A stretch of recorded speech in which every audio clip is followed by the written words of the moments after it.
Welcome to day 2 of the learning unit. Last day we discussed classical conditioning. And as a review, classical conditioning is learning to associate two things in your external environment and therefore be able to anticipate something that's going to happen in your environment. So for Pavlov's dogs, for example, the dog is associating that bell with food, two things that are in the external environment. And the response to that is typically beyond your control. So the dog can't actually control salivating. It's just something that actually just happens. Operant conditioning is a little bit different. Operant conditioning is really the world of dog trainers, of parents, of anyone who's trying to get, whatever they're training, be it a dog, child, whatever, to understand the consequences of their behaviors. So again, in classical conditioning, we had a respondent behavior, actions that are automatic responses to the associated stimulus. In operant conditioning, we're again learning to associate our own actions with those consequences. So the operant behavior is the action that operates on the environment producing consequences. It's something that the subject does that acts on the environment that produces the consequences. So operant conditioning, the father of operant conditioning is really considered B.F. Skinner. B.F. Skinner wanted to demonstrate that he could really train animals to do a variety of elaborate behaviors based on these principles. His whole point in doing all this was to demonstrate that however complex human behavior may seem to be, he argued that it wasn't because of any mental constructions going on inside of our head, that it was all really just about external operant conditioning that was manipulating and shaping our behavior to what it is today. Skinner built his ideas off of Thorndike's law. Again, in science, a law is something that is always true. So in psychology, we don't have a whole lot of those. But Thorndike's law is essentially a behavior which is rewarded will be repeated. Behavior that is punished will be extinguished. So that's the general principle behind operant conditioning. And so one of the things that B.F. Skinner developed to demonstrate all this is something known as the operant chainer, sometimes known affectionately as the Skinner box. And in it, it essentially has some sort of mechanism in which the animal can earn a reward, and usually a lever or something along those lines, and some sort of mechanism that produces a punishment, usually an electric grid at the bottom that produces a uncomfortable but not harmful electric shock to the animal. One of the concepts behind operant conditioning is this idea called shaping. Shaping is the idea that you can't just go from however the person's behaving currently to how you want them to be behaving in the ideal setting. You have to slowly guide them step by step towards that goal. And this is done through a process called successive approximations. Successive approximations are those small steps you take towards the desired behavior. So let's imagine that as a parent of a teenager, that this is how your child's room looked. Clearly, they have an organizational issue. Clearly, they have a cleanliness issue. But it's been allowed to happen up until this point. And so now you've decided that you want to change their behaviors. And so the idea of shaping is that you can't just go from allowing them to do this to all of a sudden forcing them to have a completely spick and span room. But you've got to take it step by step, and you reward step by step. And so at first you may say, you just want all things off the floor and reward for that. And then you may want clothes folded and reward for that. And then the next step is a made bed, and you reward for that. And you keep pushing the behavior more and more towards your desired goal by rewarding that behavior for every step that they go. So what can shaping tell us about how animals learn? If you can train a dog to respond to a green light and not to a red light, then what have we learned about that dog? And obviously, one of the things that it would teach us about the dog is whether or not they have the ability to tell the difference between a red or a green light.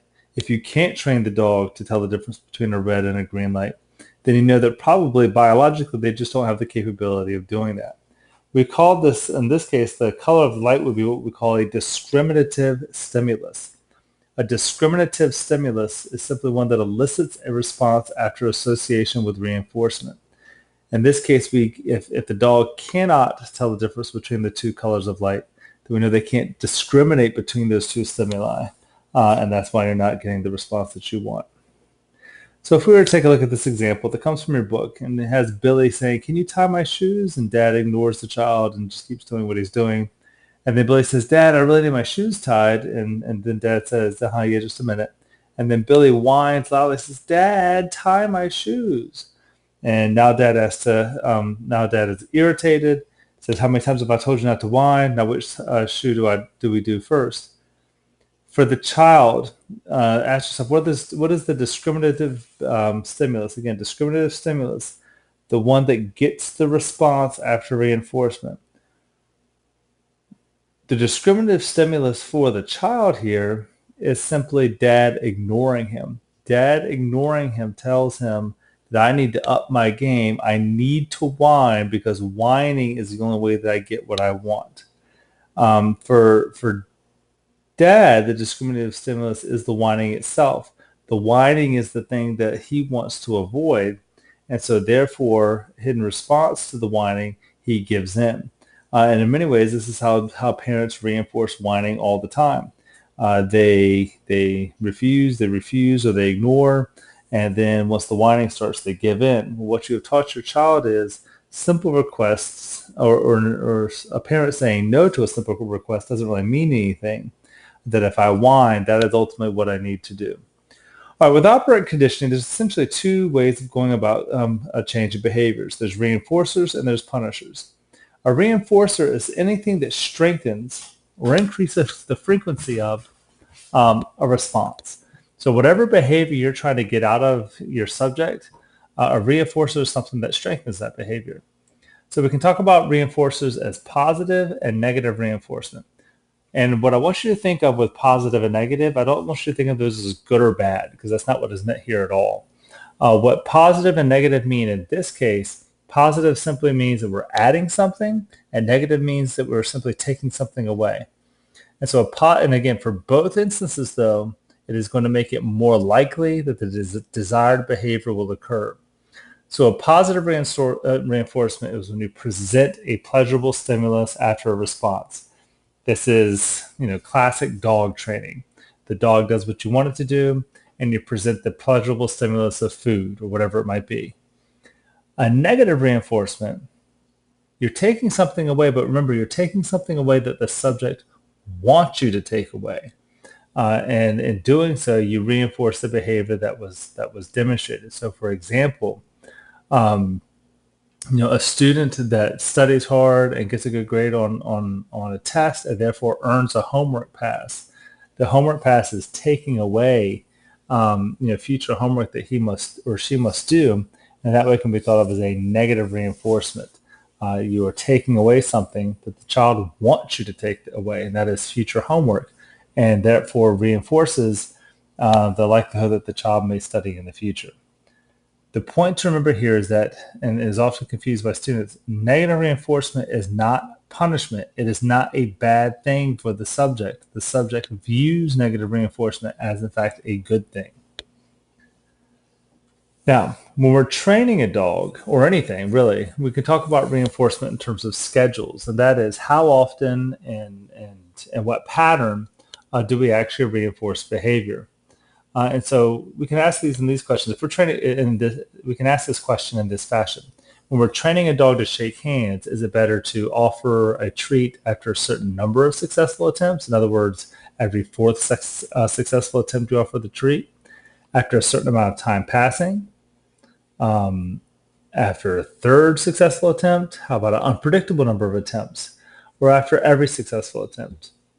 And the answer is, it depends, what is your goal? If your goal is to develop a behavior that ultimately is difficult to extinguish, in other words, the behavior is going to last for as long as you would like it to, what researchers are going to tell you is that the best way to keep that behavior going is to offer the reinforcement after an unpredictable number of attempts. So in other words, the dog never really knows when the treat is coming. In doing so, the idea is that is the best protection against the behavior going away over time. Now, when you're initially teaching a behavior, certainly a treat after every successful attempt is necessary, but that should be short-lived. And once the behavior is learned, then rewarding every once in a while is going to maintain that behavior in the long term. So we can divide reinforcement schedules into 4 basic schedules. Or 5 really. We have continuous reinforcement, in which you reinforce every single time.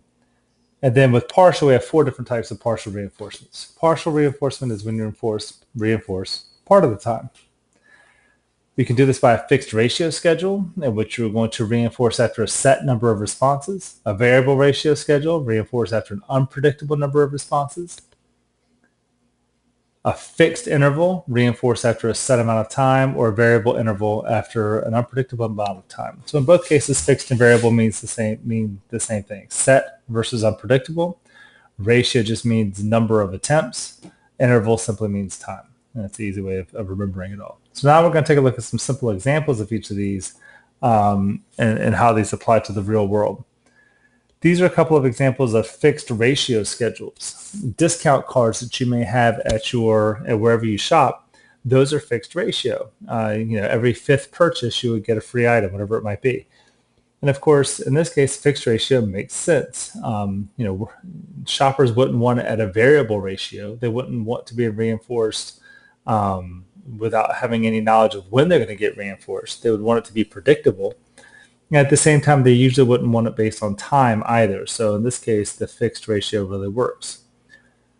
If on the other hand, if you offer your child, for every 4th book they read, $10, that may increase the number of books they say they're reading, which you have to be careful with tasks like this, in which you're really looking for them to process information deeply. This may be a scenario where they're really just skimming through the books in order to just get the money. So you have to be very careful with that. Some examples of variable ratio. Slot machines reinforce on a variable ratio. Obviously, slot machines wouldn't make any money if they reinforced on a fixed ratio, because you would just know when you're going to win, and you'd only pull the arm when you know that one's up to win. And obviously, they don't reward based on just how long you just sit in front of the machine, and that would be either a fixed or variable interval. So they reinforce on a variable ratio. You have to actually participate, and you never know which pull of the arm is going to win, but at some point it's going to win. Door-to-door salesmen operate on a variable ratio schedule. They are reinforced. They make a sale. They never know how many doors they have to knock on. It's not a guaranteed pattern. Every 3rd door I knock on, I'm going to get a sale. Nor is it based on time. They don't just sit in front of one door for a half hour, and then over time, all of a sudden they get a sale. It's variable ratio. Fixed interval schedules are regular paychecks. It's a fixed interval schedule. You know exactly when you're going to get rewarded, throughout the year. And being good for Christmas can be thought of as a fixed interval schedule, although not the best one, because the interval is only once a year. And so sometimes in order to reinforce that behavior or use that as a reinforcement for behavior, it's probably only going to work for a couple of months out of the year. So variable interval schedules. A parent responding to crying may be a variable interval schedule. And after a child gets past a certain age, parents purposely use a variable interval schedule in an attempt to teach the child that crying doesn't always get the parent running to them, and to teach the child to kind of self-soothe. Obviously, one would not want to do this at a young age, but over time, it may be something that parents introduced. Fishing, certainly at some level, is a variable interval also. You're not really rewarded based on how many casts you put into the water, but over time, you're rewarded based on your how long you've had the lure and the line actually in the water. All right, so these are our variable or our various schedules of reinforcement. In class, we'll do some examples of and practice with that to make sure we get that concept. So now we move on to punishment. Again, reinforcers are things that when introduced, increase the likelihood of a behavior. Punishments are things that when introduced are going to decrease the likelihood of behavior. So we need to ask ourselves, what's the purpose? When should a parent punish, and what types of punishment should be used? Again, the purpose of punishment is never really to teach what they're supposed to do, It is to teach what they are not supposed to do. It is to extinguish a behavior. And so parents, should punish when there's a unwanted behavior present that you would like to get rid of. What types of punishment should be used, are certainly open for debate, and we'll get into some of the research on that in a second. So again, punishment leads to a decrease in a specific behavior. We can think of it in positive and negative terms as well. Positive introduces an adverse stimulus. A ticket is a positive punishment. It's introducing something that you do not want to have introduced, which is a ticket. Negative punishment is removing of a desired stimulus. So when a parent puts a child on restriction, for example, we would consider that a negative punishment and that your freedom has been taken away. So you're removing the desired stimulus of freedom. Taking away a cell phone is a negative punishment. Anytime your parents are taking away something of yours, it is a negative punishment. So again, positive and negative here are not meant to be interpreted as good or bad. Again, they're the same thing as with reinforcement. They're meant to be interpreted as adding something for positive and taking something away for negative. But there are some key factors to remember about punishment. Research suggests that punished behavior is not forgotten, simply suppressed. I know you may want to suppress it, but you have to keep reinforcing that over time. Punishment teaches discrimination, not in the sense that we typically use the word, but it teaches children to discriminate between situations. So for example, you may punish a child for using profanity, but that doesn't really extinguish the profanity. It simply teaches the child, I can't use profanity in this specific situation, but I may still be able to use it when I'm just out with my friends. Punishment can teach fear, especially depending on what type of punishment you're using. And sometimes fear may be the goal. Maybe you want to teach your child to fear running out into the street. In that case, punishment may be the appropriate means. And then research is pretty consistent that physical punishment there's a strong correlation between a child who has experienced physical punishment consistently and increase in their own aggressive behavior throughout their lifetime. And then the final point, again, we've already said it, but it's worth repeating, punishment does not actually teach the desired behavior. So while punishment may need to be introduced to do away with an undesired behavior, there needs to be the work of reinforcement to actually build up the behavior that is desired. All right, and we will stop there. That ends our operant conditioning. In class, we'll work on some examples of these concepts and make sure that we understand them. If you have any questions, bring them into class or email me at ghsteacher@gmail.com. Otherwise, I'll see you next class. Good night.